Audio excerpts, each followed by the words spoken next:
Hello बच्चों, आप सभी का हमारे यूट्यूब चैनल आइडियल दो क्लासेस में स्वागत है। बच्चों, आज हम आपके लिए विषय हिंदी कक्षा 10वीं का लेके आए हैं, जिसका आधा से उत्तर बताएंगे। किस सेट के? सेट स यानी सेट सी। और यह अभ्यास प्रश्न पत्र आपको जो बोर्ड द्वारा दिए गए हैं स्कूल में हल करने के लिए, उसका सी सेट बता रहा है, स नंबर का सेट बता रहा है। इसके महत्वपूर्ण जो उत्तर हैं, प्रश्न 1 से प्रश्न 23 तक सभी प्रश्नों के उत्तर आपको हम बताएंगे। चलिए हम प्रश्न नंबर 1 देखते हैं। प्रश्न नंबर 1 में क्या दिया हुआ है? सही विकल्प चुनकर लिखिए, सही विकल्प का चयन कीजिए। तो पहला प्रश्न क्या है? आधुनिक काल का आरंभ माना जाता है। तो इसका उत्तर हो जाएगा, आधुनिक काल का आरंभ कब से माना जाता है? संवत 1900 से। कब से माना जाता है? संवत 1900 से।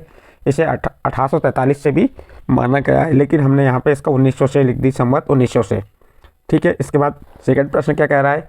गोपियों के अनुसार कड़वी ककड़ी की तरह है। तो इसका सही आंसर आ जाएगा ब नंबर, योग संदेश। अगला प्रश्न है रसात्मक वाक्यम काव्य। रसात्मक वाक्यम काव्यम परिभाषा है किसकी? रस युक्त वाक्य किसकी परिभाषा है? ये परिभाषा है, और नंबर का आंसर सही है, आचार्य विश्वनाथ की। किसकी है? आचार्य विश्वनाथ की। अगला प्रश्न है नेताजी का चश्मा पाठ की विधा है। कौन सी विधा है? तो इसका द नंबर का आंसर आ जाएगा कहानी। इसके बाद पांचवा देखिए, जो शब्द क्रिया की विशेषता प्रकट करते उन्हें कहते हैं। तो उन्हें क्या कहते हैं? जो क्रिया की विशेषता प्रकट करते हैं उन्हें क्रिया विशेषण कहते हैं। तो इसका बी नंबर का आंसर सही होगा। इसके बाद अगला प्रश्न है भोलानाथ के ललाट पर तिलक सुशोभित होता है। किसका? भोलानाथ के ललाट पर तिलक सुशोभित होता है, किसका होता है? भभूत का। तो इसका ब नंबर का आंसर सही हो जाएगा। इसके बाद रिक्त स्थान की पूर्ति करना है। क्या कह रहा है? खालिस्तान व्यक्ति अपनी प्रशंसा स्वयं नहीं करते।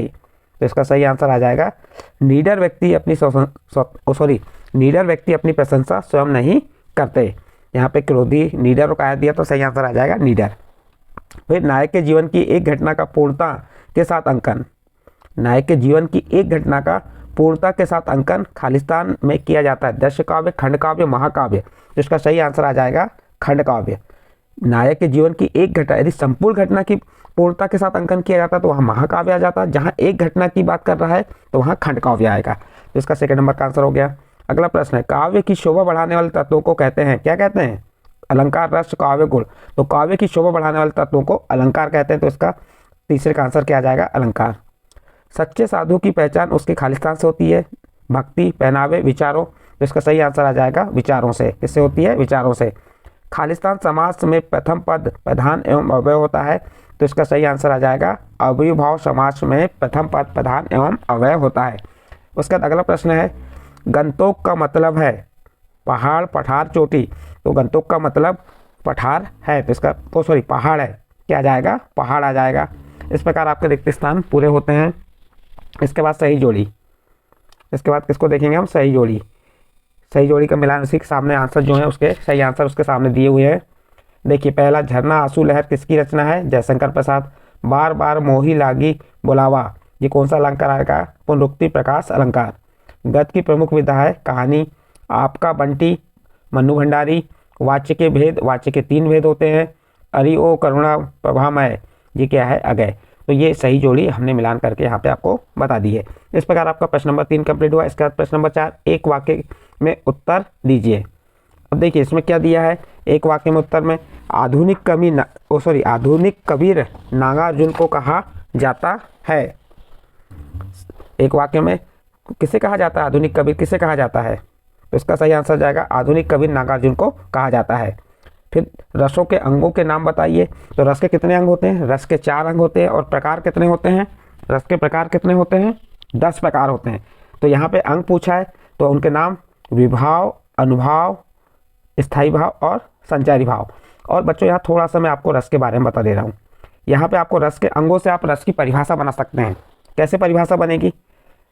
सहृदय के हृदय में जब स्थायी भाव का विभाव, अनुभाव एवं संचारी भाव से संयोग होता है उसे रस कहते हैं या रस की निष्पत्ति कहते हैं। ये तो रस की परिभाषा हो गई। आपको श्रृंगार रस का परिभाषा या 10 रसों की परिभाषा याद करना है तो आप इस परिभाषा से बना सकते हैं। जैसे मैं आपको श्रृंगार रस की परिभाषा बता रहा हूँ। श्रृंगार रस का स्थायी भाव क्या होता है? रति। तो परिभाषा क्या बनेगी? सहृदय के हृदय में रति नामक स्थायी भाव का जब विभाव, अनुभाव और संचारी भाव से संयोग होता है उसे श्रृंगार रस कहते हैं। बस आपको स्थायी भाव याद रखना है और प्रत्येक परिभाषा में स्थायी भाव चेंज कर दीजिए। तो उसकी जैसे आपका वीर रस की परिभाषा पूछा तो आप क्या बनाएंगे? सहृदय के हृदय में उत्साह नामक स्थायी भाव का जब विभाव, अनुभाव और संचारी भाव से संयोग होता है उसे क्या कहते हैं? वीर रस कहते हैं। तो इस प्रकार से आप 10 परिभाषाएं बना सकते हैं। फिर अगला प्रश्न देखिए, प्रश्न नंबर 3, काशी किसकी पाठशाला है? तो उत्तर में आ जाएगा काशी संस्कृति की पाठशाला है। फिर चौथा नंबर प्रश्न, दो स्वरों के आपस में मिलने पर कौन सी संधि होती है? जब दो स्वरों के आपस में मिलने से स्वर संधि होती है। उत्तर में क्या आ जाएगा? स्वर संधि। अगला प्रश्न, जो मीठी वाणी बोलता हो वाक्यांश के लिए एक शब्द, तो क्या आ जाएगा? मृदुभाषी। फिर इसके बाद श्वेत पताकाएं किसका प्रतीक है? तो आप उत्तर में बता देंगे, श्वेत पताकाएं शांति और अहिंसा का प्रतीक है। किसकी? शांति और अहिंसा। इस प्रकार से आपका ये एक वाक्य में उत्तर कंप्लीट हुआ। इसका 5वां प्रश्न है सत्य असत्य। चलिए देखते हैं इसके सत्य असत्य। पहला क्या है प्रश्न? पहले प्रश्न पढ़ लेते हैं, फिर बताते हैं सत्य या असत्य। संगतकार कविता मुख्य गायक का साथ देने वाले संगतकार की भूमिका के महत्व पर लिखी गई है। बिल्कुल सत्य है। पहले का आंसर क्या आ जाएगा? सत्य। फिर दूसरा, दोहा और चौपाई मात्रिक छंद है, ये भी सत्य है। संस्कृति पाठ व्यंग्य विधा में लिखा गया है, ये असत्य आ जाएगा। लोकधन उक्ति से मिलकर लोकोक्ति शब्द बनता है, सत्य। माता अंचल पाठ में रचनाकार मधु कांकरिया है, असत्य। हिरोशिमा कविता अगे ने हवाई जहाज में बैठकर लिखी, ये भी असत्य है। इस प्रकार आपके सत्य असत्य कंप्लीट हो गए। इसके बाद आपके 2 अंक वाले प्रश्नों के उत्तर आपको हम बता दे रहे हैं, आप इससे चाहे तो देख के लिख सकते हैं। जैसे प्रश्न नंबर 6 क्या है? प्रश्न नंबर 6, प्रगतिवाद की कोई 2 विशेषता बताइए। ये 2 विशेषता हमने लिख के बता दिए। उसके आठवें में प्रश्न क्या पूछा था? नई कविता के कोई 2 कवियों के नाम और उनकी एक रचना, तो उनकी रचनाएं बता दी हमने यहाँ पे।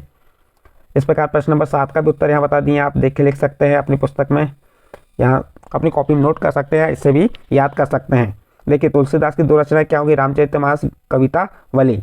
फिर नागार्जुन की 2 रचनाएं 8वें में लिख सकते हैं, तुलसीदास की लिखी या नागार्जुन, और उनके भाव पक्ष भी आपको यहाँ पे लिख देना है। इस प्रकार प्रश्न नंबर 8 का उत्तर देख लीजिए। प्रश्न नंबर 8 का उत्तर भी यहाँ दिया हुआ है। इसके बाद है आपका प्रश्न नंबर 9। प्रश्न नंबर 9 का भी उत्तर यहाँ से आप देख के लिख सकते हैं, पढ़ सकते हैं, याद कर सकते हैं। इसके बाद प्रश्न नंबर 10। प्रश्न नंबर 10 में क्या है? ये थोड़ा काव्य से संबंधित है, थोड़ा सा इसको हम बता दे रहे हैं, आपको समझा दे रहे हैं। प्रश्न नंबर 10 में क्या पूछा? पहले प्रश्न को देख लेते हैं हम। प्रबंध काव्य की परिभाषा एवं उनके प्रकार लिखिए। तो चलिए, वह काव्य रचना जो कथा सूत्रों या छंदों की तारतम्यता में बंधी हो, या जो कथा सूत्रों या छंदों में बंधी हो, प्रबंध काव्य कहलाती है। प्रबंध काव्य 3 प्रकार के होते हैं, महाकाव्य, खंड काव्य और आख्यान गीतिया। तो इस प्रकार से ये आप प्रबंध काव्य के बारे में बता सकते हैं। अभी वीर रस की परिभाषा, अभी हमने आपको एक परिभाषा बताए थे वीर रस की, वही परिभाषा देखिए। सहृदय के हृदय में स्थित उत्साह नामक स्थायी भाव का जब विभाव, अनुभाव और संचारी भाव से संयोग होता है, तब वहाँ वीर रस की उत्पत्ति होती है, उसे वीर रस कहते हैं। ओनली बच्चों, अब आपको श्रृंगार रस की पूछता है, तो श्रृंगार रस का स्थायी भाव क्या आता है? रति। तो यहाँ पे आप रति लिख देंगे और यहाँ वीर की जगह क्या लिख देंगे? श्रृंगार। तो श्रृंगार रस की परिभाषा बन गई। रोध रस की परिभाषा कहता है, तो उसका स्थायी भाव क्या होता है? क्रोध। तो यहाँ पे ओनली आपको उनके स्थायी भाव लिख दीजिए और आपकी पूरी 10 परिभाषा याद हो जाएंगी। और वीर रस का उदाहरण क्या है? बुंदेलो हर बोलों के मुंह से हमने सुनी कहानी थी, खूब लड़ी मर्दानी से वह झांसी वाली रानी थी। तो ये उसका उदाहरण हो गया। श्रृंगार रस का उदाहरण, श्रृंगार रस भी 2 प्रकार के होते हैं। आपको हास्य रस पूछ सकता है, हास्य का हास होता है स्थायी भाव। अद्भुत रस का आश्चर्य, अद्भुत रस का स्थायी भाव क्या होता है? आश्चर्य। तो इस प्रकार से रसों को परिभाषा, तो आप एक परिभाषा याद कीजिए, सभी परिभाषाएं कंप्लीट हो जाएंगी। उदाहरण भी बहुत सरल है, उदाहरण की तैयारी कर लीजिए। इसके बाद अगला प्रश्न है प्रश्न नंबर 11, छंद के बारे में बता दीजिए। उसके बाद प्रश्न नंबर 12 का उत्तर ये देख लीजिए आप, यहाँ से नाटक एकांकी में अंतर भी दिया हुआ है। प्रश्न नंबर 13 के भी उत्तर यहाँ पे आपको हमने लिख के बता दिए, आप इससे अपनी कॉपी में नोट कर लीजिए, हमारे वीडियो के माध्यम से इसे देख के याद कर सकते हैं। इसके बाद 15, 14, 15 ये सभी प्रश्नों के उत्तर यहाँ पे आपको मिल जाएंगे, और इससे भी सरल उत्तर आपकी पुस्तक में या कॉपी में लिखाए होंगे, तो आप उससे तैयारी कर लीजिएगा। ये तो मात्र आपको एक हम किस टाइप से करना है ये बता रहे हैं यहाँ पे। इस प्रकार से आपके 23 प्रश्न हैं, 23 प्रश्नों के उत्तर यहाँ पे देख लीजिए आप। ये 22 का प्रश्न क्या लिखने पे हमें कितने अंक प्राप्त होंगे उसके बारे में बताया गया है। ये गणित के जैसे ही इसमें अंक प्राप्त होते हैं औपचारिक पत्र और अनौपचारिक पत्र में। और उसके बाद आपका 23वां प्रश्न आएगा निबंध लेखन की, उसकी रूपरेखा किस प्रकार से तैयार करना है। तो इस प्रकार से बच्चों आपके जो विषय हिंदी का कौन सा सेट सी यानी स सेट जो आपको अभ्यास हेतु मिला है, वह यहाँ कंप्लीट होता है। यदि ये आपको अच्छा लगा हो तो आप हमारे चैनल आइडियल देव क्लासेस को सब्सक्राइब कीजिए, लाइक कीजिए एवं अन्य ग्रुप में शेयर जरूर कीजिए।